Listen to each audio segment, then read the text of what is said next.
batallas, cuando el clarín con su son nos convoca a la batalla, a defender la nación.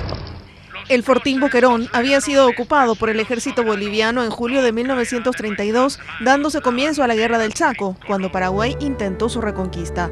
A mando del teniente coronel Manuel Marzana, los regimientos provenientes de La Paz y Oruro, que en total no superaban 600 hombres, impidieron la toma del Fortín por parte de las tropas paraguayas, compuesta por 13.000 soldados al mando de Félix Estegarribia. Esta superioridad numérica hizo de la batalla un hito para Bolivia. Durante los 20 días que duró el combate, los bolivianos resistieron.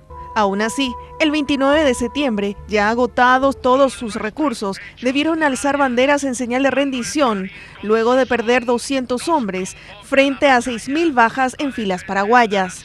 Pese a los errores de táctica militar paraguaya, muchos de sus soldados eran jóvenes inexpertos recién salidos de la academia militar. El Fortín fue finalmente tomado por el Ejército Nacional. El Chaco es suelo sagrado, lo jura cada soldado y lo sufre el invasor.